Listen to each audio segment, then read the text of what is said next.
Hello and welcome to another edition of Storytelling on Orchard Street. I'm your host, Pete Solomita, and we're in the podcast studios of P&T Knitwear Bookstore, 180 Orchard Street. Come down, check out the great selection of books they have here. You can get yourself a chai or a latte or a drink here, and there's great events and this podcast. My guest today is Mr. Shane Lorenzen. He is an actor and comedian from Brooklyn. When he's not performing, Shane teaches history at Brooklyn's Greenwood Cemetery and substitute teaches. He and his brother Dylan co-wrote and directed a short film, I'm Sorry, that's coming out soon, to whatever venue that will let them screen it the cheapest. Welcome on board to the storytelling. Hey, thank you so much, Pete. Dude, Thank you for having me on. Yeah. It's you know what? Doing this with you today, I have some deja vu. Yeah, well, oh man, should we tell everybody that this is? Well, I feel like I kind of goofed, so I'm okay taking the blame. So we're gonna do it over. No. There were some things I wasn't happy blame. with. Yeah. Well, that's why we do first drafts. That's right. We did a draft rehearsal of this podcast now a couple months ago. It's gonna be so perfect. People are gonna be floored. Exactly. Floored, not floored. Floored.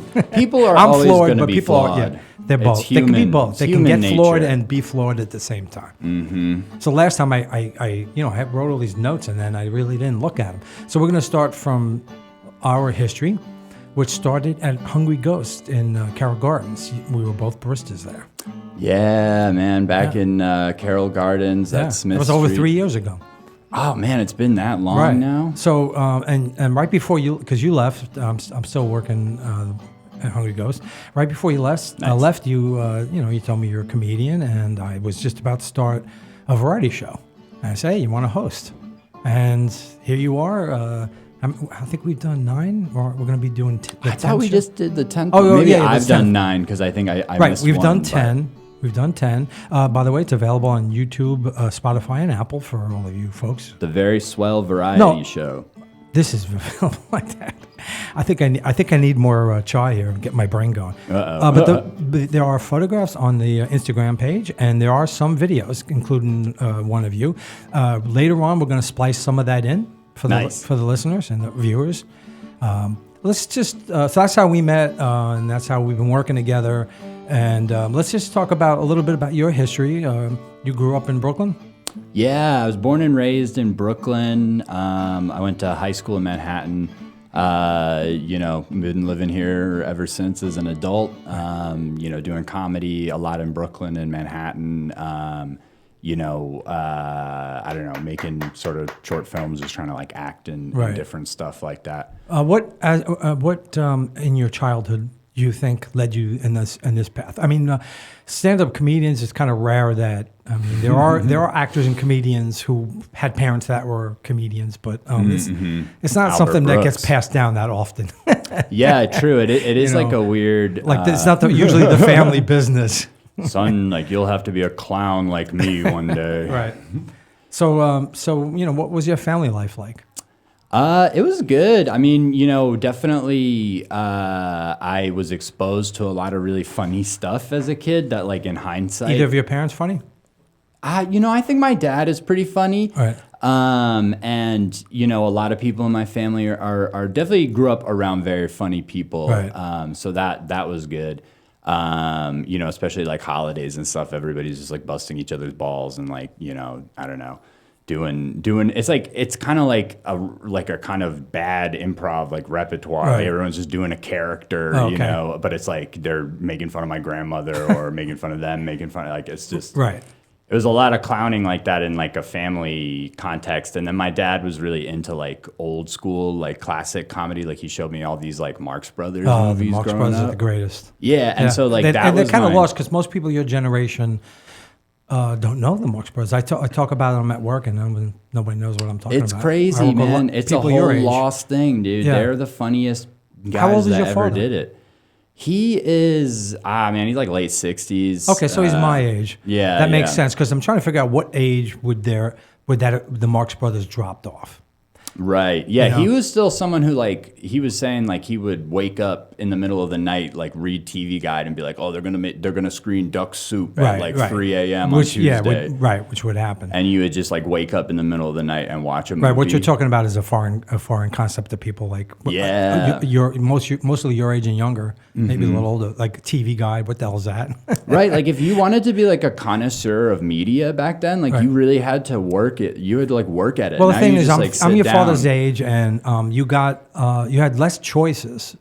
Well, I think we talked about this the last time, but then there's no curation now. So we can do something like this. Like anybody can create now, but it's not curated as much as it was. But yeah, you mentioned we could see TV, and that's where I saw most of the things that influenced me. Like, and there were a lot of variety shows and stuff like that. Yeah. Ed Sullivan broke a lot. I just saw a great doc on him. You should check out. First of all, he was really involved in civil rights, which was surprising. But he broke a lot of people. Richard Pryor, Rodney Dangerfield, the Beatles, of course, all the rock musicians and stuff. But a lot of comedians. Dude, so he what's was your a first tastemaker, man. Yeah. So what was he went out looking for the talent, by the way. Nice. He actually was, physically like, went out and it. did it. Yeah. So what was your first recollection of seeing something that really made you laugh and made you feel like you wanted to do that? Not necessarily as a profession or on stage, just like, what would have been like, I want to be funny too. I think the earliest thing that I can remember that like is like wanting to be or being like really fascinated by like, performance or the arts or whatever was when I was 5 years old. My older brother was in 7th grade and he was in like some middle school production of something. I don't even know if it was like a real play or something. But I remember watching it. But it was a comedy? It was like kind of scary. It was like kind of spooky, but like as a 5-year-old, I thought that was really cool and like, ooh, I'm getting to, this is naughty. And my brother was like playing this like peasant or something, was like hissing at someone for being a witch. And so his part was kind of funny. His part was kind of funny, and he was just like really hamming it up. He was like, "Oh, she's a witch," and I was like, "Oh my god, he's being like so silly." You said older brother. Older brother, right? Yeah. And how much older is he? 7 years older. Well, that's a lot. So you were really a kid. He's really like hamming it up, and to me, I'm like, oh, he's like playing up there, like he's having fun, like that's like what. Well, it kind of is if you let it be. And that's what I saw, and I was like, oh, I want to do that, And so then when I was, in elementary school and stuff, I would always do the like play elective or try to pay really close attention in drama class. Right. So you did theater as a kid. Yeah. And then comedy, I got into, I don't know, I guess when I was like a teenager, I got really into stand-up comedy. And, I found that like, I just was like thinking of bits all the time, you know what I mean? And like, I would like try them out on people I was talking to. And eventually I was like, oh, this like isn't fair to the people around me. What to do you just mean? constantly be my like test audience, where I'm just like in conversation, like finding. Well, it's funny because generally speaking, music can be, you could, like comedy, you have to do it in front of people. Yeah. Whereas music, you can practice in your basement or a garage. Exactly. Yeah. No, there's more solitude to it. And so I was like, oh, I need to just do this in front of a consenting audience instead of just anyone who's unlucky. So what was your first audience, I guess, in high school? Yeah. I mean, I wrote for this like Onion kind of satire, like student newspaper thing in high school, which was funny.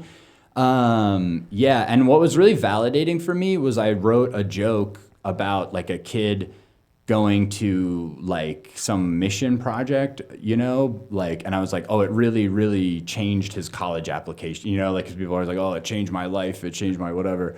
And I was like, oh, it really, really changed his college application by doing this. And then 6 months later, there was an Onion article that was like almost the same joke. And I remember being like, yo, wait, I thought of that same joke in high school, dude. Like I should maybe somebody from the Onion saw it in your college, your high school newspaper. They did. They had a kid that went to your high school. Yeah, they definitely tightened it up a bit. Like I will say they wrote it better. Because how many jokes are there? How many jokes are there? I mean, jokes come from somewhere. Like I discovered, and you did as well, that you have that joke about coming back. If you could go back in time, would you kill Hitler or would you baby kill Hitler or baby you Hitler? said, Yeah. You said you could definitely you couldn't do a baby, but you could do a middle school. That's your joke. Yeah. But then somebody else had a similar joke. But that, I mean, going back in time, killing Hitler, I think that's a really that's like that's a done to death premise, right? And that's why that one's kind of funny, and I'm glad that. It makes sense that someone else would have thought of it, because I remember thinking of it and being like, oh, this has got to have been done before. But it at least as far as I could tell, it wasn't. And that thing you sent me, that was after after I've been doing it. And which is not to allege anything, because I'm like, it just makes so much sense that that's a joke more than one person would come up. It's so obvious. Right. I think it's hard, just like music. I mean, you can't write music and not have something you listen to throughout your life not pop up in the song. Oh, absolutely. But if you do it intentionally, but then sometimes you could do it intentionally, but it's kind of like a nod to the artist. I mean, the Beatles did. And it's like when you have a bunch of people I think Blackbird, the famous Beatles Paul McCartney song, is a what do you call it? Did he copy a melody or something? Yeah, it was a classical piece. Now I'm drawing a blank on who it was. I think it was Bach or something. So I didn't know that. Yeah, he took a lot from classical. So what are you going to do? No, and it's like when you have a premise that's so done to death, that's like, would you kill baby Hitler? Like everybody's done a joke on that, and most of them suck. Right. Like usually yours. when you hear that one, you're just like, fuck, dude, this is you tune out. Sorry, I don't know if that's too... No, it's not a family show. Oh, okay, cool. Yeah, no families are allowed. I always check off the box, no, not for kids. But so it's like when you have everyone thinking about the same premise, thinking about the same subject, you're bound to have different people come up with the same idea, have the same reaction, just because they're all thinking about the same thing. It's like how Isaac Newton invented calculus, and then completely unrelated, some dude in Germany also invented calculus. They're just thinking about the same math problems. Right. And this is me trying to put comedy on a huge pedestal. They're getting information from aliens. Yeah, that's true. That's what? That's one of the rabbit holes I go down sometimes, like 2 o'clock when I wake up in the middle of the night. That's where I get a lot of jokes, man. I get picked up by aliens, and then they just have funny ass banter, dude. Right. And they're the ultimate outsiders, so their observational comedy about Earth is really poignant. You hope if you get picked up by aliens, there's going to be some comedy involved, right? Yeah, hopefully. Even at your expense. Who was your first comedian that you really thought was funny? I really, really, there are comedians I guess Groucho Marx, man, right. that. Right. But I mean, stand-up. Stand-up, yeah.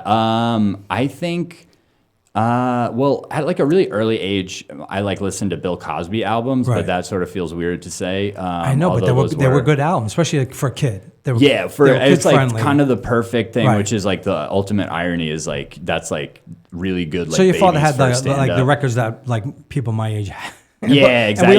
We all bought Bill Cosby records. And my dad was really concerned with socializing me in a way that I would be completely unrelatable to my peers. So he made sure I listened to all that stuff, and was a Groucho Marx fan. And kids were watching Nickelodeon, and I was like, "Oh, what about when Harpo Marx takes a candle out of his jacket and it's burning at both ends?" And the kids are like, "What the fuck are you talking about?" Well, my son Jack was Harpo Marx in first grade. And none of the kids Harpo Marx in third grade. Wow, that's funny. None of the kids knew who he was, but Windsor Terrace. We always went to Windsor Terrace for Halloween because that's where I grew up. I know, but that's where they're the best neighborhood for giving out candy. The people go crazy there. Big, they sit on their stoops and they have these big bags of candies and good ones too. The older people knew who he was. The younger people didn't. So it's all a frame of reference. But Bill Cosby. Yeah, that's the ultimate this kid is popular with adults kind of costume is ha ha ha ha. Yeah. No kid, and every other kid is just resenting that parental approval that the one kid in the clever costume got. Yeah. So what I was thinking I tried to make lists and I was trying to think I think it would be almost impossible to do a Mount Rushmore of comedians or even top 5 I'll tell or you even my top favorite 10. stand-up because you asked, so I forgot to say. Right. George Carlin was the first stand-up that I listened to that I was that I chose to listen to, sought out and then sought out the rest of his albums and stuff. So he was a huge part of when I was starting to listen to comedy. And then I listened to a lot of newer stuff, kind of a lot of stuff from the 80s, Eddie Murphy, Yeah, so what I came up with is it's kind of like groupings, right? So like you have some of the older comedians would be like, of course, Lenny Bruce was groundbreaking in the sense that he talked about social issue, you know. Yeah, he was like controversial on stage. Yeah, wasn't right, and he kind of broke the barriers for doing that. Got him arrested too. Yeah, obscenity laws. And I think he had a lot of influence on like Richard Pryor and George Carlin and those guys. So that so they took it another step. You mentioned George, but Richard Pryor and George were kind of, to me, were on the same level and at the same time. Yeah, and they were like, and rightfully at the time pushing these like boundaries and stuff, and it's such a cool legacy for them. But I don't know, like, have you noticed that like in comedy, there's this kind of, oh, like I gotta push boundaries and like be edgy and stuff like that, and it's like cast in the legacy of those guys, like Richard Pryor, George Carlin, and it's like they were dealing with like First Amendment issues and like but they didn't do it right away. They didn't do it right away, but now it's like people are just like, I'm going to say something fucked up. Right. And if you are like, that's fucked up, it's like, oh, you're treading on me, man. It's like, I don't know. It's like this weird... I guess there's different school of comedy, different schools of comedy, Yeah, no, I'm here to throw down the gauntlet on this is what's funny, this is what's not. Well, from a fucking open mic comic in Brooklyn. Yeah, so it'd be, for me, it would be impossible to do the best ever or the top 10 even, and so I was trying to think of it in eras, because also in that era, people sometimes forget about Dick Gregory. I don't know if you know that much. Oh, yeah. Because he was groundbreaking too, Absolutely. So, and he was also very outspoken. Yeah. Right. So he definitely. But then, from a different point of view, Rodney Dangerfield to me.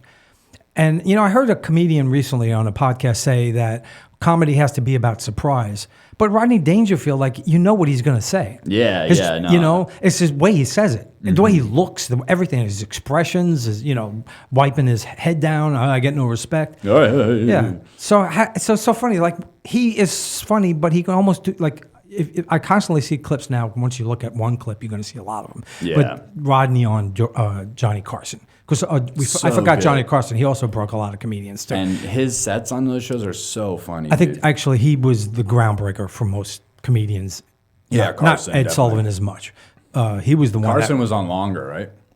Oh, he was on for a long time. Ed Sullivan started in the early 50s and went to 70 or something like that. 71. Yeah, wow, and then Carson, I'm not sure he took over for Jack Paar. He started in the early 60s and I guess he went into the 80s. So I guess he was on longer. Oh, okay, yeah. Right, but he would break comedians. If you got on his show, you knew that was going to kick off. What you could do in clubs. You're going to get more club gigs and stuff, better pay. Name, And the other next step was if he had you sit down on the couch, because he didn't always do that for all the comedians. So if you got invited to the couch, that was a big deal. Damn. But you see all these clips of Rodney Dangerfield, and it's almost always the same jokes, the same setups, but it's still funny. So it's just like that actus of like character that he does is like amazing, and it's just like that kind of. I feel like that's something about comedy. Like I was watching this. Documentary about Bob Einstein, who's like Albert Brooks's brother. Oh, okay. And they're from like a comedy family. Like their Albert dad Brooks was is like hilarious. Albert Brooks is hilarious. Great. Bob Einstein is so funny, but he's kind of more of like, I don't know, like less of a multi-hyphenate than Albert maybe. Like he's just like a comedian, just does bits. And in this thing, he was just kind of talking about like this advice he got when he was starting, where they're just like, you just got to find one thing. Right. And once you have that thing and it's funny and people like it, you just got to make it perfect and do it again and again and again and like be the best at it. And like for Bob Einstein, like he had this character that was like this sort of blowhard like stuntman thing. Okay, right. And he would just always do that. I gotta look him up. I'm not. It's not ringing a bell for some reason. Oh, I'm sure I've probably seen him. Super Dave. Look up Super Dave. Okay. Yeah. I remember him as Super Dave. Exactly. Yeah. So and that was his identity. Like he was Super Dave. That was his whole thing. Right. And that he made a whole career out of that. And I think that like Dangerfield is like a perfect example of that too, where he's like, oh, he's just this fucking dude who like hates his wife and nobody you know what I mean? And or gets no respect from his wife. I don't know if he hates her. Right. He's a guy nobody likes him, and he's kind of he was ugly, Yeah. He gets no respect, and it's just like a funny thing to inhabit, you know. Right. And if people, he said he got it from like gangster movies. Oh, really? Or gangster movies, or like like watching The Godfather, or because it's always like the mob. The mob always say, Oh yeah, His respect is everything, right? That's where it comes from. That's how that's where he got I it got from. no respect. Yeah, right. Yeah. Wow. Okay. I never. Yeah, that's cool. I mean, Yeah, that I'm makes trying sense. to think of yeah. comedians that had to reinvent themselves and still were funny. I mean, Carlin and Pryor to some extent did. They got more controversial like later on. Yeah. You know, and then actually, Pryor kind of successfully made the jump to acting, right, which is Carlin hard. Never No, did. actually, Carlin had three different stages because then he got really dark towards the end. Yeah, he got like very like political and like ranty, and I think like it's funny because I remember that stuff, and I'm like, it's not like great comedy, but I'm like, sure, dude, true, fuck George Bush, like you know, like Well, it was more philosophy. yeah. Well, His later stuff was dark, but it was philosophy. It was almost like he knew it was towards the end of his life, and he wanted to say this shit. And he didn't definitely care if you thought remember- it was at that point. He didn't care if you thought he was funny or not. He had something to say, and it was still kind of funny in a sense, but it's not because it's about parts of our life that are not funny. Yeah, I remember it was like an interview or something, or maybe it was in his like autobiography, where he was like, there was like a certain point in his career where, you know, he thought of himself as like a comedian who writes his own material. Right. Like that's how he would introduce himself. Like that's how he identified his practice. And he was like, after decades of doing stand up and like kind of going towards this like weirder, kind of more philosophical, more like idea rather than like joke, Right. you know, centered stuff. He was like, now I sort of think of myself as a writer who performs his own material. Yeah. And I think that's like the sort of, that's to me, those are like the stages of, you know, there are definitely the more technical stages where he was like with Jack Burns. And then when he was like kind of like a suit and tie, you know. Right. There's a show, I saw a clip of a show with him and Richard Pryor on where they're really like dressed. Oh, and they're still really They're both on the buttoned same up, show yeah. and they're buttoned up and it's so funny. Yeah. Wow, yeah. And then he became a hippie and yeah. Right, and then there's, you know, that sort of coffee shop era, and then when he started doing like college gigs and stuff, and Right. then he got like bigger. But he's one of the few that I could think of that really changed that much in different stages. I'm trying to think if there's anybody on my list that would follow. I think that was something I liked about him, or like was kind of inspiring, was that, yeah, like he just kind of did just like what he was interested in doing. Right. And thought was like, you know, worthwhile, like pursuing. Like there isn't a lot of his career that I would look at and be like, oh, like you were just concerned with like doing, like he would do a new hour every year, that kind of thing, Right. Which a lot of comedians do. But his stuff was getting weirder and different and Right. like, you know, less and less commercially palatable, Sure. I guess. Because I think I don't know if he was financially set up, but I think he was not he didn't really want to play the game anymore. Right, and he Yeah. did that at all, I think, kind of stages of his career. Like when he Right. was like, "Yo, fuck wearing these like suit and ties Right. and doing these like, you know, stupid like all white Vegas audiences." You know, he sort of bucked that, even though that was like a safe career and stuff like that. And then, you know, when he was sort of doing more contentious stuff like with profanity and all that, you know. I always respect that a lot, Right. you know, and it's like that's sort of a cool, like he just always seemed like a very principled guy to me, even if you didn't always love his comedy or, you know, it seemed like he was being like a douchebag or like obnoxious, you Right. know. His like I always have story respect really for him, fascinates. even if it Yeah. wasn't funny.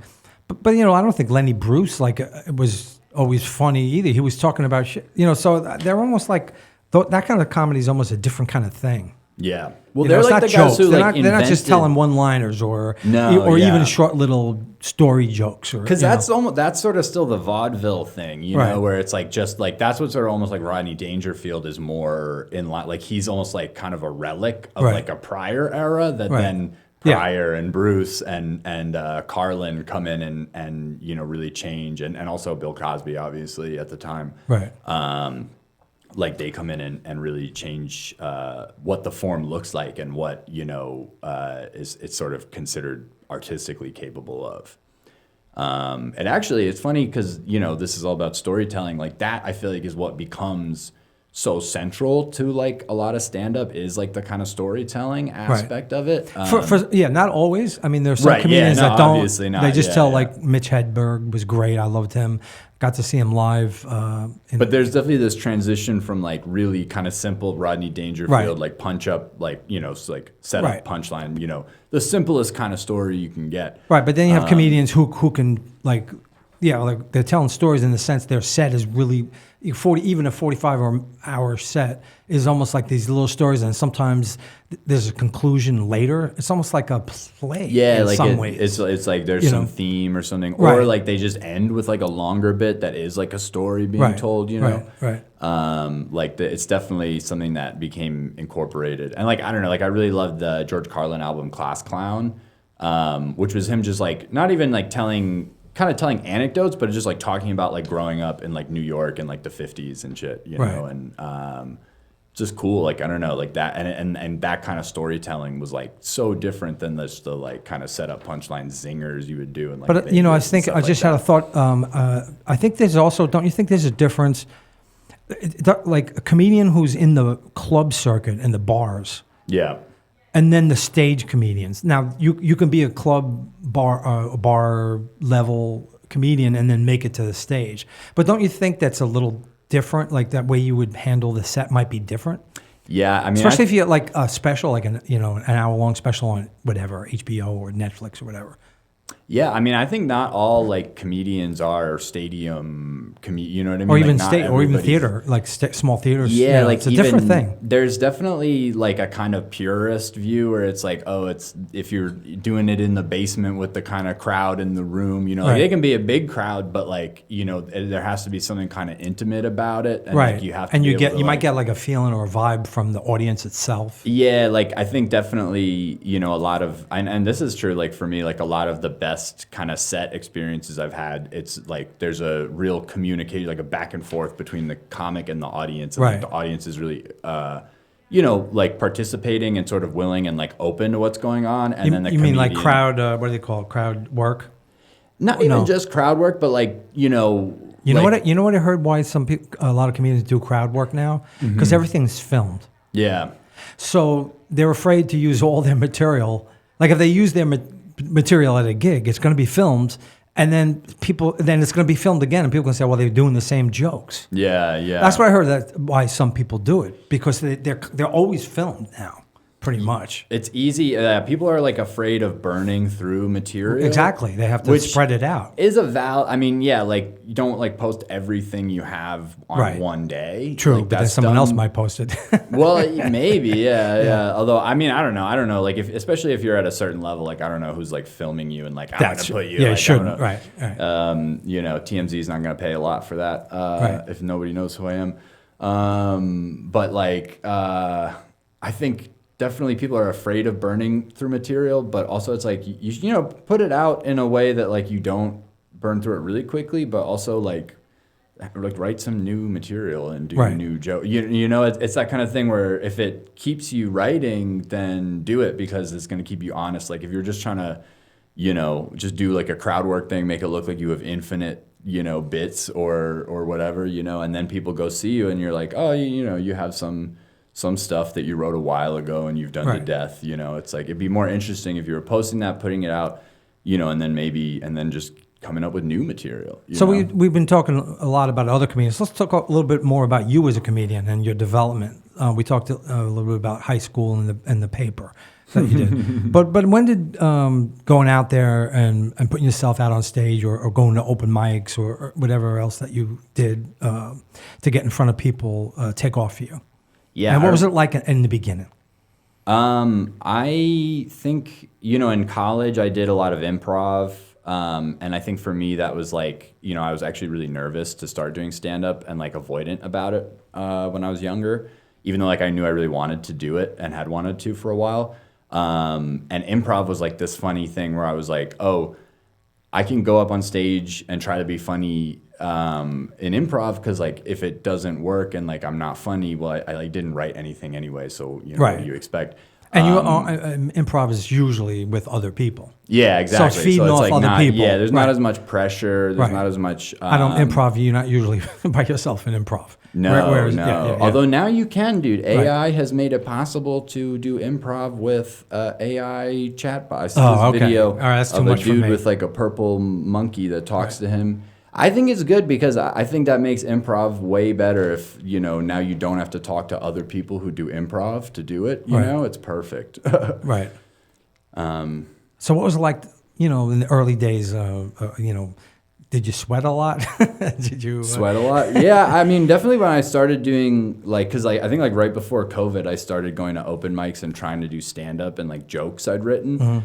Cause I'd done like sketch writing and stuff later in college and you know still do that. But I was like trying stand up like for the first time, like me just telling jokes.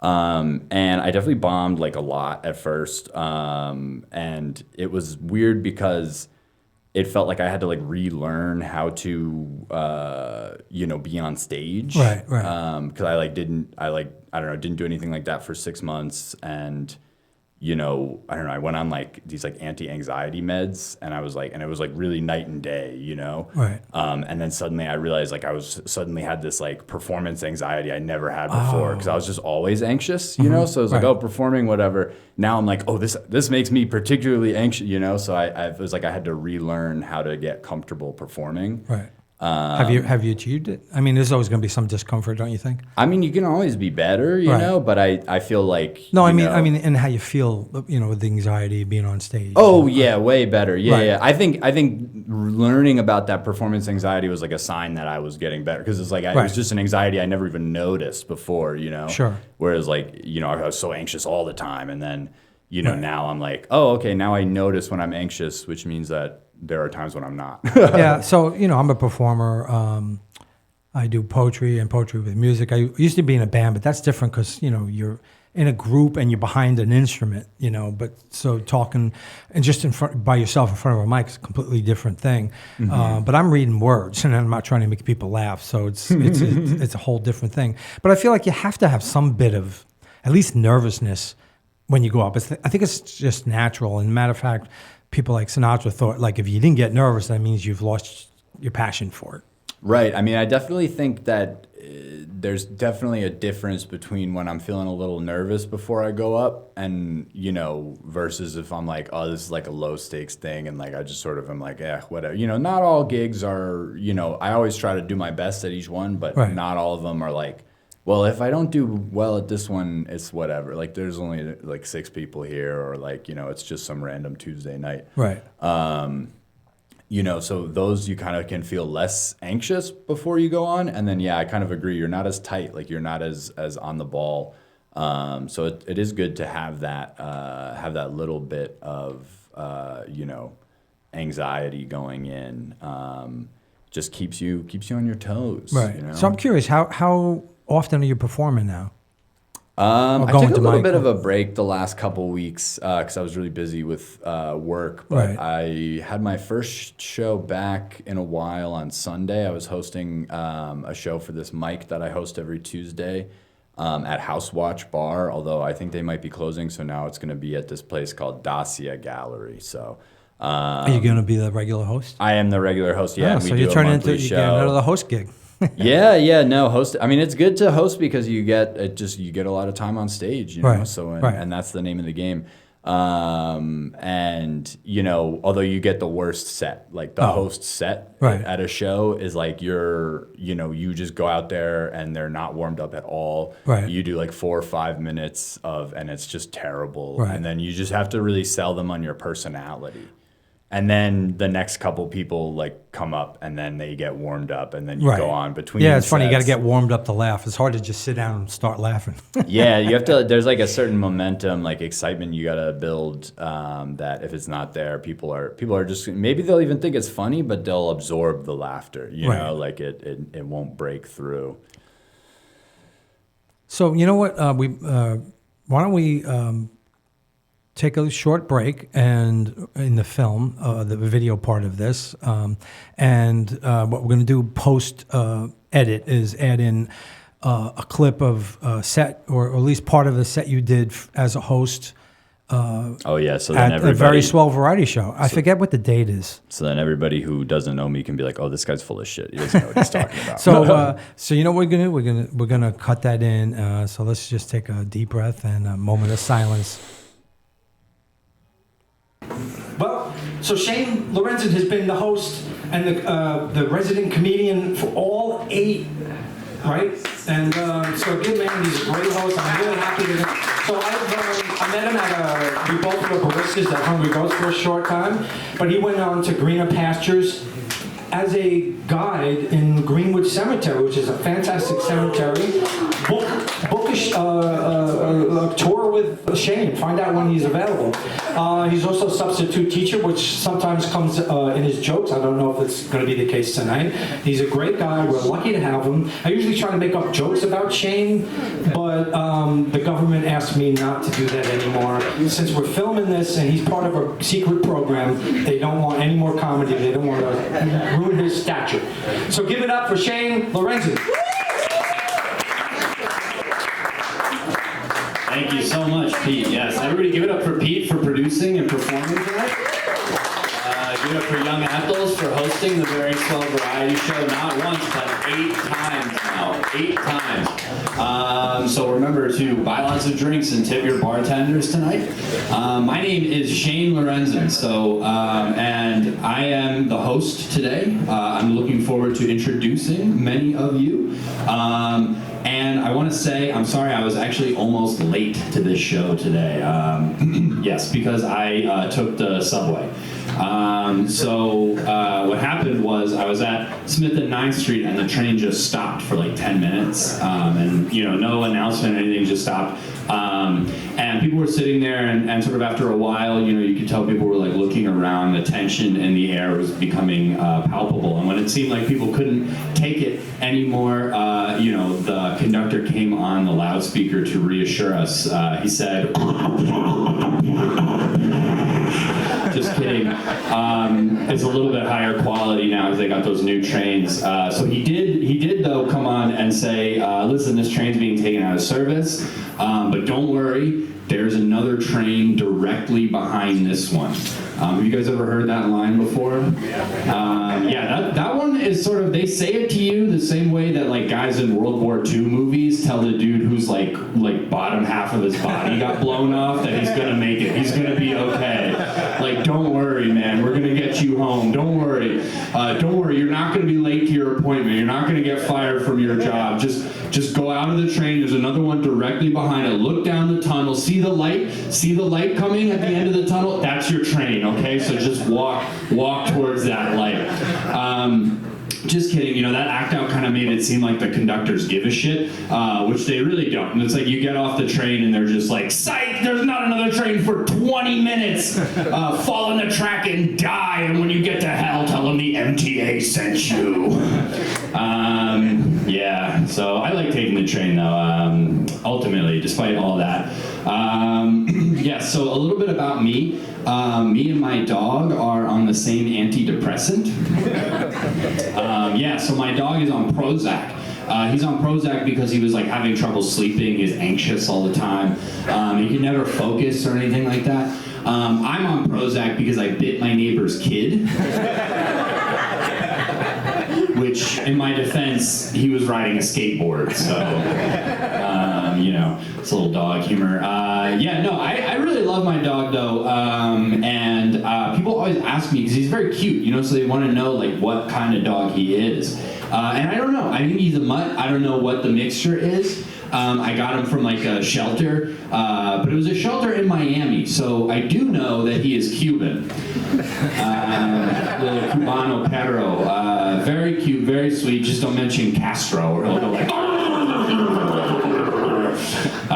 took my family's balls, or whatever, All right, so we've come to almost the end of today's show. We've got one more act for you, but while they set up, they being, by the way, the Bitter Pill Collective, as they get ready to do their set, I've got a little time with you all right now, okay? Today's the first day that, we tried the mic at the chair thing, and it was interesting. I think it worked well, but I also kind of felt like a Major League Baseball announcer a little bit, coming up to the plate right now, please enjoy the poetic styles of shortstop Francisco Lindor. That's how it felt a little bit, but was cool. It worked smoothly. I'm actually, I'm really glad that so many people came out here tonight. I'm glad you've been a great crowd. But what's important to me is that there's a lot of you, because I have to borrow some money. Sorry, no. I've been advised not to describe it that way. This is an investment opportunity for you all, okay? So I'm an entrepreneur, and I started a business recently. It's a dating app, and I know what you're thinking. Oh, another one. Well, this one's a little different, okay? It's called Oedipal Arrangements.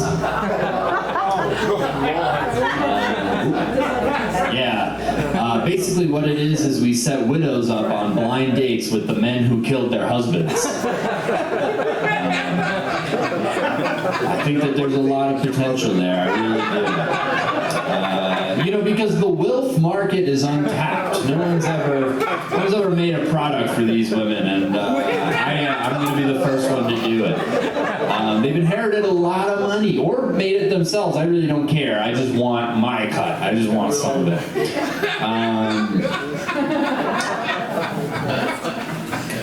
Looks like we've got some investors lining up right now. It'll be good. Something a rule I always try to follow is, never assume that you know better than someone else. I always try to sort of live my life like that. But I don't always, follow that rule. For instance, recently I was walking on the street and I saw a guy crumpling up breadcrumbs and giving them to pigeons in the street, and I went up to him and I said, "Hey man, don't you know you're not supposed to do that? Yeah, it's not good for the pigeons. They eat the bread, it goes in their stomach, it gets really big, and it gives them digestive problems." And I thought I was really enlightening this guy, but he just looked right at me and said, "Fuck birds," and just kept throwing breadcrumbs. And then I was being, then I felt like the asshole, like I'm the one being condescending in that situation, and you know exactly what he was doing. Oops, sorry, while I look at my notes for a second. Bread, check. Check. So moving on, no transition. How do we feel about positive affirmations in this crowd? How do we feel about that? Do we ever use them? Amen. All right. Yeah. So I like them too. It's good. It can kind of inspire you. But sometimes I hear them and they don't make a lot of sense to me. For instance, I heard this one recently. Dance like no one is watching. I didn't really get it, but I have my own version of it. Here, let me tell you. What I say is dance like everyone is watching you. And if you aren't really good, they're gonna kill you. I just think that dance like no one's watching. I don't understand that, but what I said, that'll really put the fire under your feet. That sets up stakes. And dancing when no one's watching, it doesn't make a lot of sense to me. Why would you dance if no one's watching? It's kind of like mentally ill behavior. No offense. The only reason to dance is that someone you want to have sex with is watching you, and you got to show them that you're, virile. Your legs work. You got to hit them with the jazz square, all that kind of thing. If I knew for a fact that nobody was watching me right now, I wouldn't dance. I'd fix my nuts. They're in a bad place. All right, that worked. All right. So I have a friend who likes to ask me, questions sometimes, and they're questions that he thinks are tough questions, like thought-provoking questions. But let me tell you this one recently. He was like, "Hey man, if you were ever so desperate in such a tight place and you needed money, would you consider being a stripper?" And I was like, I don't know if that industry is really calling out for me. I don't know if the game needs me in that way. But also, sure, yeah, they make a a lot of money. Why not? Like, they make more money than me. Why not? And he was like, whoa, he thought that was crazy. I said that. And I kind of wanted to fuck with him, so I just sort of said, and I'd only strip for guys. Like, I would only strip for men. And he is a little homophobic and went like, hey, yo, pause, bro. And I was like, all right, okay. And then he was like, why? Like, why wouldn't you strip for women? And I was like, listen, I don't know if you know about this, but there's a wage gap out there, okay? And if I'm getting naked, I'm getting paid every cent I'm worth, not 77 cents on the dollar. I'm doing it for the whole dollar. All right, so it looks like my friends up here are ready, so let's... Okay, we're back. Oh man, I held my. Oh, dude. I hope we set it up okay for my wife Jill does the editing. I held my breath for that whole clip. I think you need to do some cardio or some lung exercise. A little bit, yeah, probably. So you have a film. Where is that now? Is it finished? Oh yes, I'm actually gonna film some little behind the scenes stuff. So it's not done yet. There's one little shot that we need to get, and then it's coming out. I was actually, maybe we'll talk about this, but hoping to premiere it possibly at one of these shows we do. How about we do this? You on what? Figure it out. Can you help figure out how to do it? The video. Yeah. Why don't we do it at my book release party? Let's do it. That sounds awesome. So I'm going to give the dates because for the two shows we got coming up, maybe somebody's listening to this or watching it, and we'll come. So the next one is September. We're just wheeling and dealing on the air. Hey, this is the name. We're promoting each other. Exactly. Right. Well, no, this could be one of those like baller entrepreneur edits. That's right. Where it's like the crazy music goes like boom, boom, boom, boom, boom. I'm going to take out the flyer. Not that people are going to be able to see it, but I want to make sure I don't forget anybody's name. So September 20th, Saturday, between 3 and 6 at Young Ethel's on Fifth Avenue, Park Slope, will be the next one. And that's with, of course, you as the host and comedian. We have another comedian, Jake Quanbeck. I hope I'm pronouncing that right. I don't know if you've ever run into him. We have musicians Shu Nakamura and Girls on Fire. Storytelling by Adam Selps. Of course, you've seen Adam a few times. And we have the poetry of Kathy Giante Brown and Jerry Johnson, both fine poets. And then, of course, my spoken word and music group, Bitter Pill Collective, will perform. And then November 22nd, which is also Saturday, 3 to 6 at Young Ethel's, I am doing a book release party for my upcoming book called From Here to Institutionalized.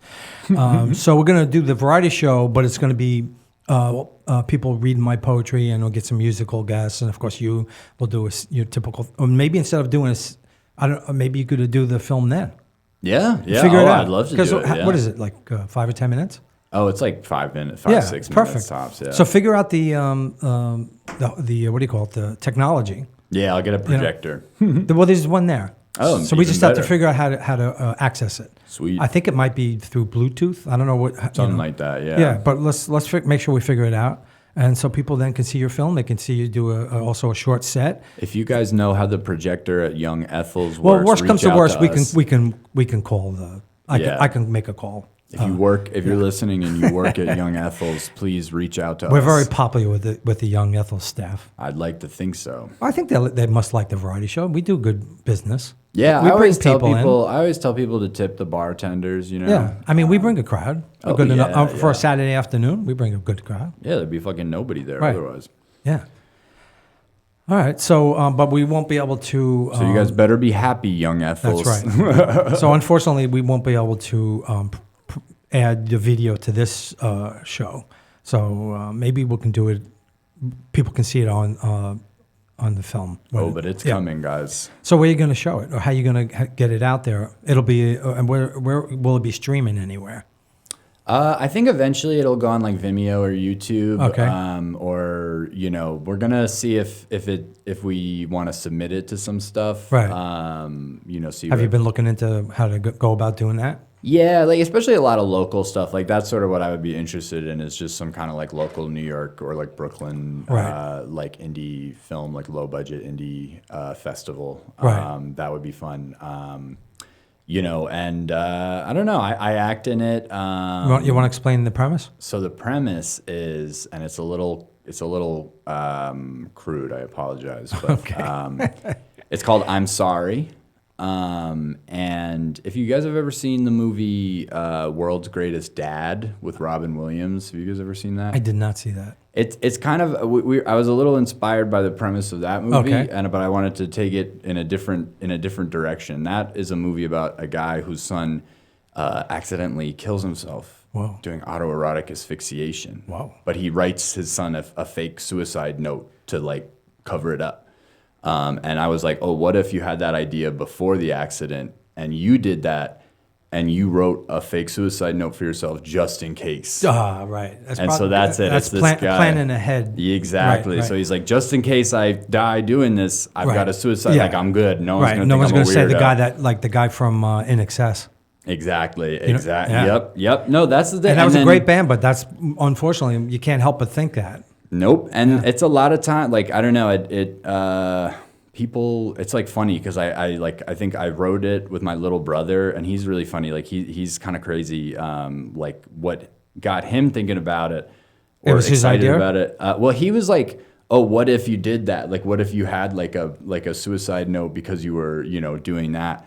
And he's a freak because he was like, thinking about that so much because he just does whenever a celebrity kills themselves and they say that it was like by hanging, he's like, bullshit. Right. I know what it really was. And I'm just like, it's not every time. Like that is still a way. Yeah. It's a morbid topic, but it kind of is, but it's a real life thing. so anyway, that's the movie. It's about that a guy who does that and what happens and how that works out for him. So I play that guy. I like to think it's pretty funny. It's not partially autobiographical, is it? No, everyone keeps asking me that, and I'm like, I wouldn't know how. Like, I'm like, that shit would scare me, man. It would too, and I don't know. I guess some people really just need. I don't even. They can't find thrills in regular things. Yeah, man. I guess that's what it is. It's like if you've tasted every pleasure on the earth, and now suddenly you're like, I have to kill myself to. There are people, get excited. and I hate this. Maybe it's too personal. I think there are people I've heard about that they spend their life really chasing the thrill. Yeah, the libertine drive to hedonism. Or not hedonism, just like, say, rock climbing, Yeah. Or like things that are slightly dangerous, but that gives that dopamine, that excitement. That's what I just watched this movie. And it just never, it gets to a level where you can't do it anymore. Yeah. And then suicide becomes the only way out. Right, or things that could be dangerous, right. Things that could, it's like that real danger. Well, having a death wish, like maybe you'll do things that aren't going to kill you, but could. Right, it's important that it could happen, right. No, that's Catherine Bigelow's whole filmography is, I think, a study of characters like that. Have you ever seen Point Break? Where they like rob the banks in president masks? Oh, it's a great movie. I got some movies to watch. And she did The Hurt Locker too. You ever see that? Yeah. And like those movies are just about dudes who are like adrenaline junkies who do like crazy stuff, and it's like the whole movie you're like, why are you like that? And it's like they just fucking love it. But that's why human beings are. I mean, we're almost like a machine. But if the machine is going in one direction, it's like football players. Yeah. You got or military. Like if you got that in your life, how do you stop? Mm-hmm. That's what I guess, besides having your head knocked around, but I think that's part of the PTSD too. Yeah. It's like you've done things that were really intense, and then what's going to replace it when you get back to a regular normal life, Yeah, that idea of like the Vietnam vet who can't handle the day-to-day of I mean, that's a real thing. It goes bad for athletes, but especially football players, and like I said, I kind of made a connection with the military too. Oh, definitely. Yeah, so who's around now that you really love? Comedians, I really love like Rory Scovel. Don't know that one. He's good. He's got a real like kind of stand-up / like improv kind of thing he does, which is really cool. He did like a whole improvised hour that came out kind of recently, which was really funny. I love Tim Robinson. What's it called? I don't really like his new stuff, but I was a huge Chappelle fan, like back in the day, and a huge fan of his show. I think kind of Chappelle kind of comes from the early. I group in with that earlier group too. Right. Yeah. He's like the tail end of that like kind of golden era, something, you know. But also like making a statement on stage. Yes. Yeah. Like even if it's really going to get him in trouble. Yeah, but it was like this kind of subversive to the point, you know, like, and it was crass and stuff. But you know, he. Although his TV show was one of the best. So funny, man. Right. Some of the things, some of his skits were among the best skits on TV. And he's someone that I really respected as like principled too, you know, because again, like he would say like shit that, you know, he felt or whatever.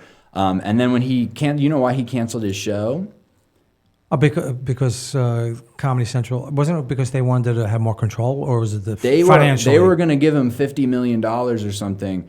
But he like after 3 seasons was like in a rehearsal and he just was like, you know, there were all these like kind of like, I guess like white dudes or whatever who were like watching the rehearsal. That's why I thought they were trying to get more control of it, right? No, so it was like, they were just rehearsing and they were like doing this sketch. Apparently, this is like the thing I heard or read, like, and he like heard the laughter and he was just like, nah, that's not the right, like these executives, like these guys are like writing this check and like they want this show, but like they want, you know, this kind of, you know, almost, you know, like to point and laugh at like black comedians and stuff like that. And so that was a big part of the reason he left, because he was like, you know, like I'm not just gonna like be like a jester, it went bad. You know, I know it went bad. Yeah. And so that was sort of his kind of post hoc like explanation for it all. And it could have been more control, but I think that's sort of what more control would have led to is like kind of a real what's it called? Like, you know, anyway, just like a kind of concentration of like what was good about that show. But don't you think it'd be hard to keep that kind of dilution? Yeah, but don't you think that kind of show would be hard to do for a long time? I think,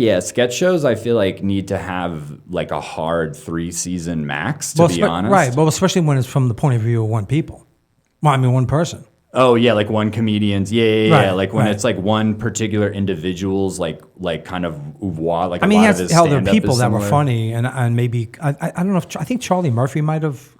He did a lot of stuff. Yeah, and you Charlie have writers Murphy too. But they're all trying to like write Chappelle bits, and it's all like controlled by Chappelle. Yeah, so no, you definitely like kind of. If it's just like one comedian's sense of humor, you then kind of maybe eventually do every sketch. So maybe in a sense, it's not the worst thing that it ended. No, it's. I mean, I think that I was like mad. I had a lot of respect for walking away from that, you know. And then he kind of came back and was like, "I'm gonna say anything," you know. But like, I don't know, kind of in that double down kind of. You know, and it's like, all right, man.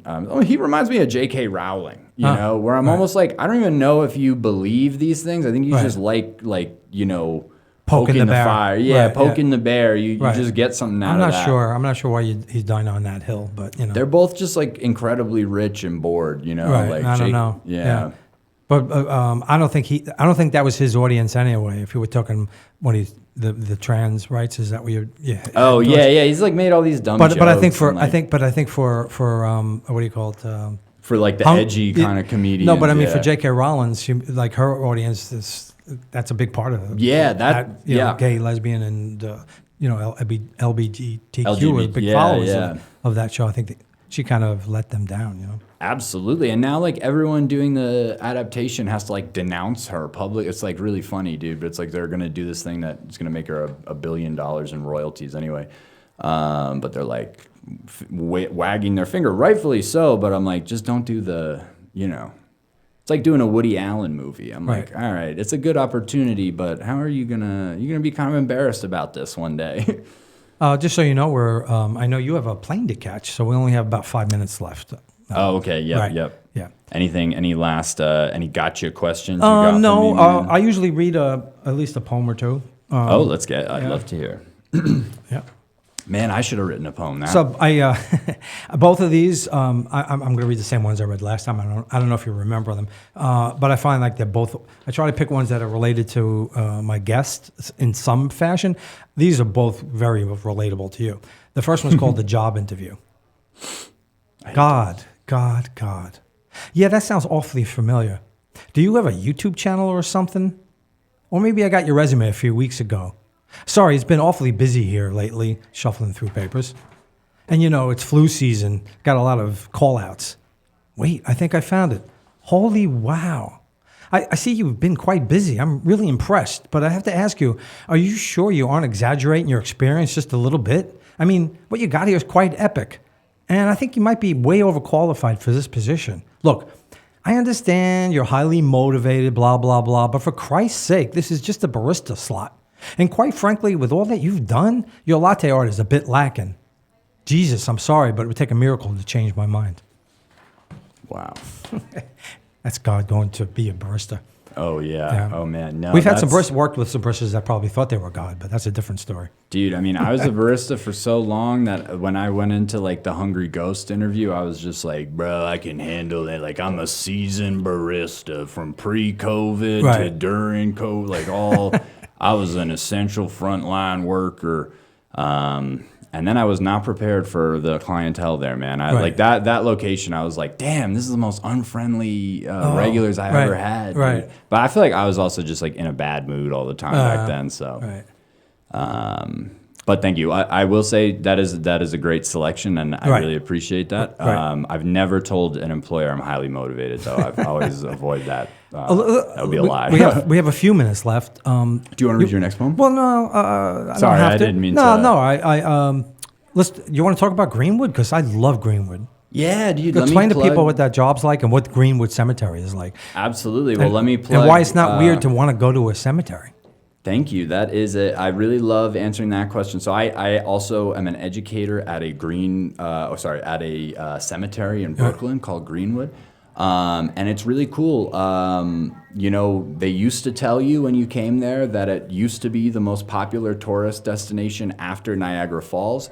We have sort of recently fact-checked that, and that was not true. That was never true. Right. We were telling people that for decades, but it has a kind of spiritual truth. It's got to be up there, at least for a cemetery. Yeah, and it should have been. That's what I'll say. It should. It's Explain not true, why, though. but it should have been because it's a really amazing museum to human beings. You know, like people have all sorts of cool monuments. People are weird about going into a cemetery, but ultimately, I'm like, unless you have a very kind of religiously founded thing, it's kind of just superstitious, man. Like, there's no ghosts, but it's nice to appreciate and see people. Let me explain why I love, and I live 5 minutes away.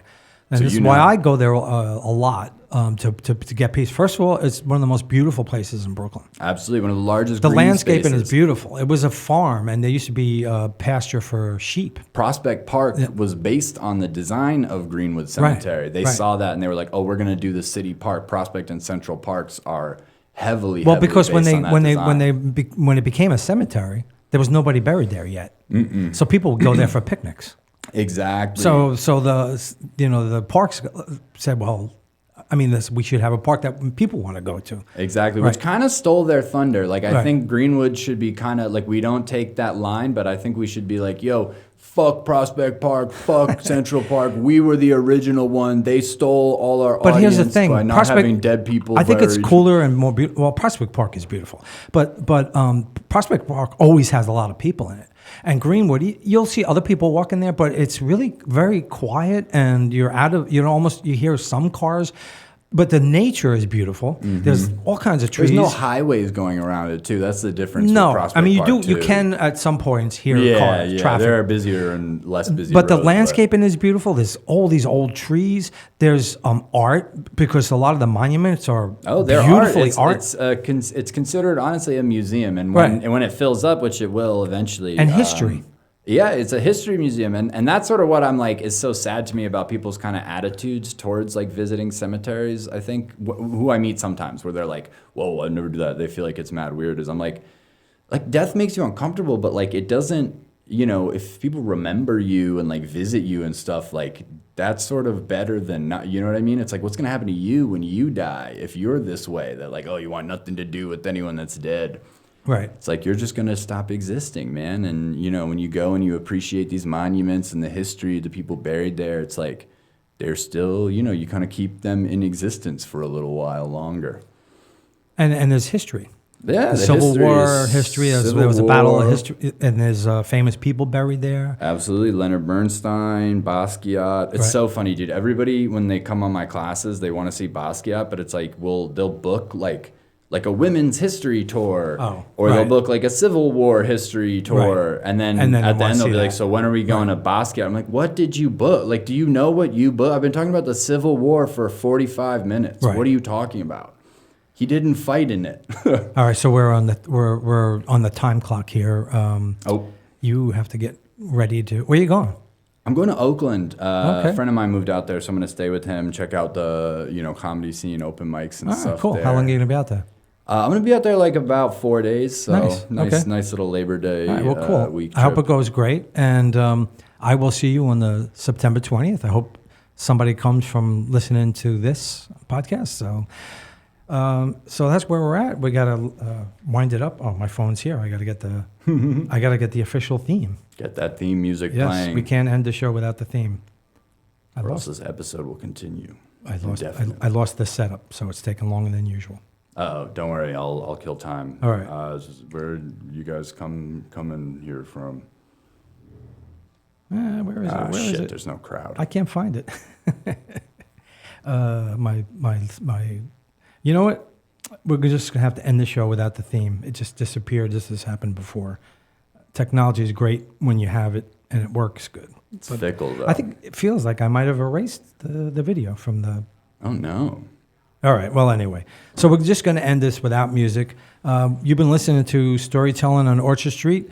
My guest Shane Lorenzen, comedian, actor, filmmaker, tour guide, and substitute teacher. Which we didn't talk about your We teaching. didn't touch on that, but Yeah, well. in my And stand up, I touched yes. on it. Yeah, so into this my is, show. This is probably going to air next week sometime. Is there any things you have lined up, say after a week from now, that you want people to come check you out? Oh, after a week from now, I got some stuff lined up in October. I mean, I got the September 20th thing. How about can they find you on Instagram to keep up with what Yeah, you're doing? follow me at if you want to catch any of my shows. I'm filling up slots for the fall right now, and I'm posting them all online at DJ Tropical Fantasy at DJ Tropical Fantasy on Instagram. There we go. Yeah, give me a follow, guys. If I get followers, that'd be sick. That'd be great. All right, so again, you've been listening to Storytelling on Orchard Street. I'm your host, Pete Solomita. I hope you enjoyed this segment. Thank you, and until the next time, Thank you, Pete. write a story. Goodbye.